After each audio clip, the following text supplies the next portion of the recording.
اس کا تعلق دل سے ہے۔ حضور صلی اللہ علیہ وسلم نے اپنے صحابہ کو فرمایا، دل کی طرف اشارہ کر کے، التقوی ہا ہونا، التقوی ہا ہونا، التقوی ہا ہونا، یعنی تقوی یہاں پر ہوتا ہے۔ تو تقوی اگر تھوڑا سا میں اس کی تفصیل کہوں تو تقوی کا مطلب یہ ہے کہ آپ محتاط رہیں اور احتیاط سے زندگی گزاریں۔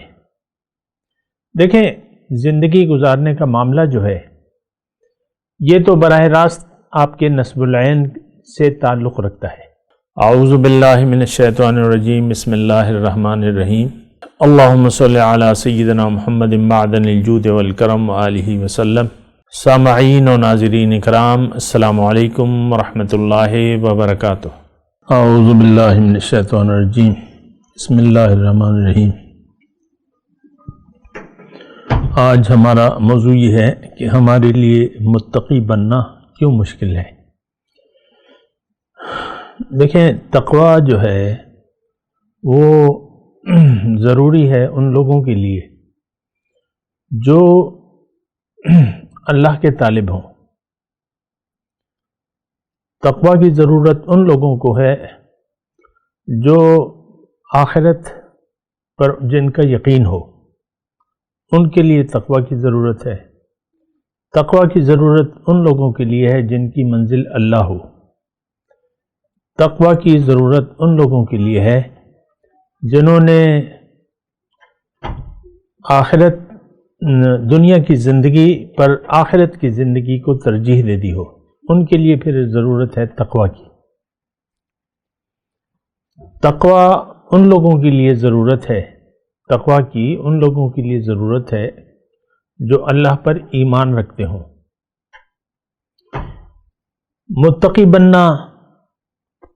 متقی وہ لوگ نہیں بن سکتے جن کی منزل دنیا ہے، جن کا مقصود دنیا ہے، جن کا مطلوب دنیا ہے، جن کو محبوب دنیا ہے۔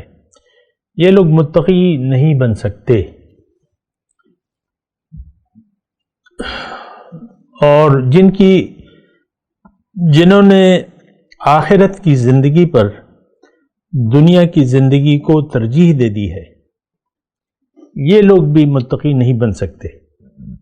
جو لوگ آخرت پر یقین نہیں رکھتے، ان کے لیے متقی بننا بہت مشکل ہے۔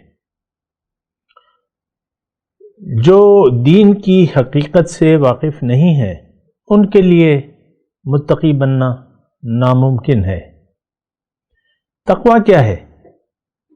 سوال یہ پیدا ہوتا ہے، تقوی کیا ہے؟ تقوی ایک احساس کا نام ہے، اور اس کی تفصیل یہ ہے کہ آپ میں اللہ کی رضا یا اس کی ناراضگی جو ہے اس کی کوئی اہمیت ہو، اس کا کوئی احساس ہو۔ تقوی کی میں بات کر رہا ہوں کہ تقوی ہے کیا۔ تقوی دراصل ایک جذبہ ہے اور ایک یعنی اس کا تعلق دل سے ہے۔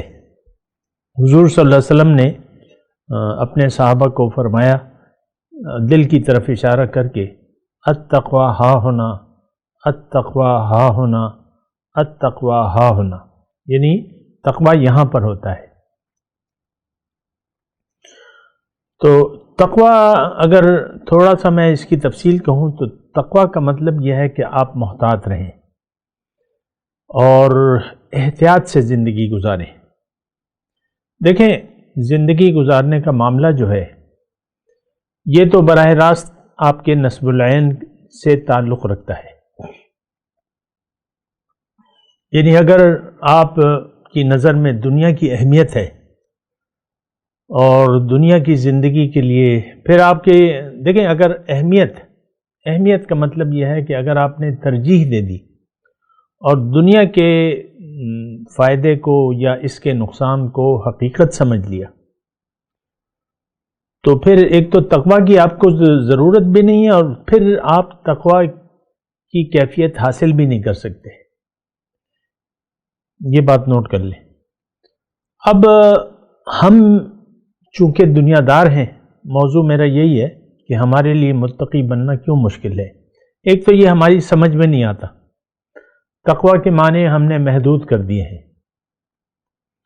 لڑکی اگر سر پہ دوپٹہ لے لے، کپڑے شریعت کے مطابق پہنے، حجاب کرے، شرعی حجاب کرے، اور 5 وقت نماز کی پابندی شروع کر دے، اور وغیرہ وغیرہ جو چند کام ہیں، تو لوگ کہیں گے یار یہ تو بڑی متقیہ ہے، بڑی پرہیزگار ہے، ہر پیر کا روزہ رکھتی ہے، اور اس طریقے سے یعنی ہم نے محدود کر دیا ہے۔ یا ایک مرد ہے، وہ شرعی داڑھی رکھ لے، مٹھی بھر داڑھی رکھ لے، مونچھوں کو کتروائے، 5 وقت کی نماز پڑھے،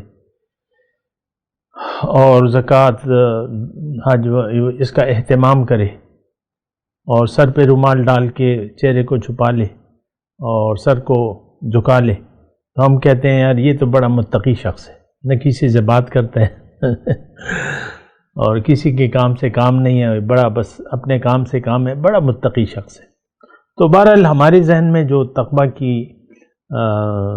یعنی ہم نے تقوی کو محدود کر دیا ہے۔ میں یہ نہیں کہہ رہا یہ سارے کام برے ہیں یا منع ہے، نہیں، ایسی بات نہیں ہے، یہ سارے کام ٹھیک ہیں، لیکن ہم نے ان کاموں تک تقوی کو محدود کر دیا ہے۔ تقوی کا مطلب یہ ہے کہ ایک آدمی اگر متقی ہوگا تو نمبر 1 اس میں صفت یہ ہوگی کہ اس کو یقین ہوگا کہ اللہ نے مجھے اپنے لیے بنایا ہے، نمبر 1 بات۔ دیکھیں، مومن اور متقی یہ لازم و ملزوم ہے۔ متقی مومن نہ ہو یا متقی مومن نہ ہو یا مومن متقی نہ ہو تو یہ بات پھر یعنی بنتی نہیں ہے۔ تقریباً دیکھیں، ہر مومن کو متقی ہونا چاہیے، پرہیزگار ہونا چاہیے، محتاط ہونا چاہیے، اور ہر متقی کو اس کا ایمان کے بغیر تو تصور نہیں ہے، تقوی کا ایمان کے بغیر کوئی تصور نہیں ہے۔ بہرحال ہمارے لیے یہ تقوی جو ہے، ایک تو بات یہ ہے جو ظاہری ہم نے مفہوم لے لیا ہے تقوی کا، یہ بہت محدود مفہوم ہے، ایسا نہیں ہے۔ تقوی تو ایک کیفیت ہے، اور میں آپ کو وہی بات بتا رہا تھا، میں آپ کو صرف یہ بتا رہا تھا کہ متقی جو ہے، ایک تو یہ ہے کہ یہ مومن ہوتا ہے۔ اگر میں متقی مومن کہوں، مومن کا لفظ، تو اس کا مطلب میں متقی کی صفات بیان کر رہا ہوں۔ مومن جو ہے اس کا یقین ہوتا ہے اللہ پہ، مومن کا یقین ہوتا ہے اپنے اوپر، یعنی اپنی حقیقت پر۔ اس کا یقین ہوتا ہے کہ میں ظاہر نہیں بلکہ باطن ہوں، میں ویزیبل نہیں بلکہ انویزیبل ہوں، میری حقیقت جو ہے وہ نظر نہیں آ رہی، اور جو نظر آ رہا ہوں میں وہ نہیں بلکہ جو نظر نہیں آ رہا میں حقیقت میں وہی ہوں جو کہ نظر نہیں آ رہا۔ اب یہ جنس کا تذکرہ آتا ہے تو اس میں آپ یہ بات نوٹ کر لیں کہ روح میں کوئی جنس نہیں ہے، تو آپ اس جنس سے اور ظاہر سے ذرا تھوڑا سا باہر نکلیں تو ذرا بہتر ہوگا، کیونکہ آپ کو اپنے آپ کو پہچاننا ہے۔ ایک بات یہ نوٹ کر لیں کہ ہمیں اپنے آپ کو پہچان کر زندگی گزارنی ہے۔ بات کرتا ہوں میں ایک وقفے کے بعد۔ وآخر دعوانا ان الحمدللہ رب العالمین۔ مولاي صل وسلم دائما ابدا على حبيبك خير الخلق كلهم